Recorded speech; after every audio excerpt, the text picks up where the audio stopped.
So last week I did a deep dive on the Costco guys, AJ and Big Justice. A deep dive as deep as a dive from Michael Phillips, the swimmer. Does he dive too? I assume if he's a swimmer, he probably dives. Hopefully I'm not sounding swimmer racist right now. Basically, I watched 3 videos and I realized, hey, this father-son duo's got it going on, boy howdy. If only me and my dad had what they have. JK, my dad and I watched Get Hard last week. We toyed like that, like all dads and boys should be. But like with anything, if you're popular, you're gonna get people talk-to-ing smack about you. Like that time Logan Paul said lunchly and everyone got mad at him for some reason. I stuck my flag into the ground last week and I said, I like the Costco boys! But before I get too ahead of myself, I want to see the other side of the coin to see why the Costco guys are bad, so that I can stick another flag next to the first one, and that says, but I also recognize their flaws that they may or may not have. One of the more prolific examples of anti-Costco guys propaganda is this MeatCanyon video. MeatCanyon. He looks like he's a lumberjack in another life, but in this life, he was like, nah, I'm gonna draw scary pictures instead. MeatCanyon has this special art skill where he over-exaggerates certain elements of a person's face really good. If portrait drawing becomes an Olympic event, I know who I'm nominating for America,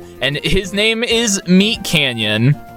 MeatCanyon. What's that even mean, MeatCanyon? That's just 2 words put together. That'd be like if my channel used the words bro and gangster, but with a J instead of a G. That'd be stupid. The cheeks on these AJ and Big Justice guys are unbelievable. Oh, sorry. I mean face cheeks. Another cool thing about MeatCanyon is how he makes videos that some people consider nightmare fuel, but that's only because they didn't watch Saw Death compilations on YouTube when they were 12 like me. This stuff's kinda P-word, S-word compared to Live Leak, but it is what it is. Bup. Usually Hunter, his name's Hunter likes to put monsters and supernatural stuff in his little movies, but the big draw of this video was, spoiler alert, child trafficking and slavery. Whoa! This is a very inaccurate portrayal of child trafficking, I must say, at least from where I'm coming from. As someone who was 16 years old and stuck in traffic on multiple occasions, it was never this bad. I picked my own cocoa beans on my own time, because this is America, and God bless America. The joke is that I'm privileged. Check your privilege, privileged. I do appreciate the attempt, though. I assume that this might be some kind of statement about human trafficking and slavery and how it's bad, and also its ties to large corporations, or maybe even a statement about how AJ uses his son for personal gain or something. That said, this is just a YouTube video, so I don't have to take it seriously. Nothing on YouTube is real art. Joel Haver's not a director because his movies are on YouTube, and they didn't cost $100 million. A movie like Everything Everywhere All at Once cost $100 million, and I know that because it won Best Picture. I had suspicions that Hunter Papa MeatCanyon was making fun of Big Justice when I saw the thumbnail for the first time, and based on some tweets or YouTube comments I saw somewhere, but he knew better than to make fun of a young boy. You can go to hell for that, I'm told. The only person making fun is AJ when he gets to buy all the stuff for cheaper because he shipped his boy away. Get it? Shipped. Because there's a ship in the video. It's called Edgy Humor, soy boys. This video's well made, but I didn't have a personal emotional connection with it beyond, oh no, don't do that to that boy. Because again, I watched car crash videos when I was like 2, but I recognize the effort that went into this. So MeatCanyon, if it'll keep you from drawing me all funny and gross. What? No, I don't. Why should I hate them? We bring the boom! Oh, that's why I hate them. Nah, I'm kidding. I think there's a word that fits here called nuance. I don't know what it means, and I refuse to learn about words that sound European, but regardless, call me Dakota Johnson, because this is one gray area, and call me Ryan Reynolds, because I'm the gray man. This guy's Jack Doolittle. Based on this one and only video of his that I've seen, my guess is that he's a commentary channel with a laid-back and chill approach. He just turns the camera on, says, hello everybody, back at it again with a new video, and today we're talking about Jeffrey Epstein. And then he watches some videos and roasts people. Epic poggers! I like this format, like on God and whatnot. No sarcasm here, it's laid back and chill, like I said 2 seconds ago. And he doesn't pull any punches. Nope, he punches right through big burly AJ.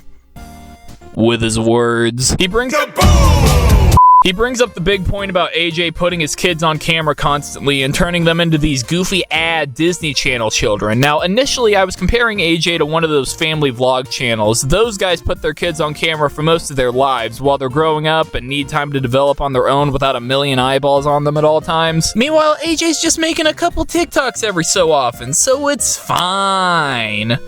But now that this guy's saying what he's doing is pretty sus, it's got me thinking that this is a lesser of two evils type deal. Womp womp. Sometimes it takes someone stating the obvious to your face for you to be like, okay. Sir, you have cancer. Okay. But we can both agree that the Rizzler is based and cool. Shilling for Lunchley was a bit of a misfire, but it's like they say, there are 3 strikes in baseball. Also, an adult more than likely told him to do it, and he was like, okay, yeah, I like my cheese moldy, bruh. I don't know if it's a joke or a lay funny meme to like the Rizzler this much. I love him. Yep.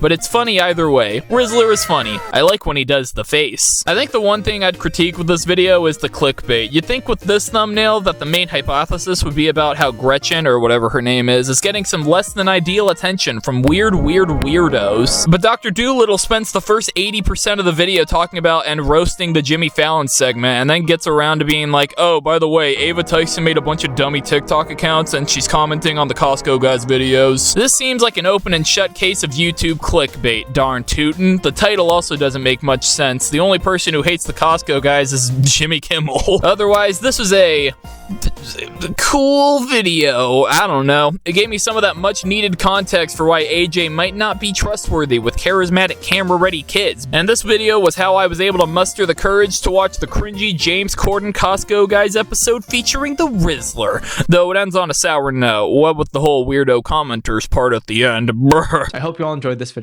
I mean, I guess I was enjoying it until you started quoting the Pintus Jorkers on TikTok. I don't think I've graded a YouTube short up until now. YouTube shorts make up about 2/3 of the 1 billion videos on the website, and if I want to grade every single one of those billion videos before I die, I better gear it into high kick. This is Makeshift Project. I don't know jack twist about these guys except that they're grown men and they love the Costco guys universe. They're really giving the grown men shouldn't do kid stuff crowd a lot to work with here. This is a clip of a bigger podcast episode, but I'm a busy boy. I've been working graveyard shifts at the pencil factory for weeks now, so I can't devote my time to the full thing quite yet.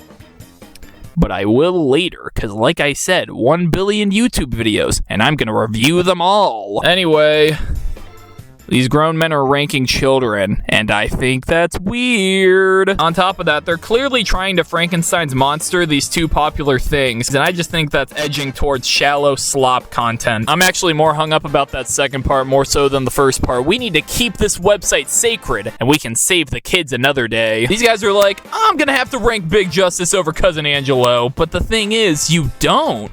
You could do a bunch of other things, like twiddle your thumbs or milk a cow. Or like, comment, subscribe.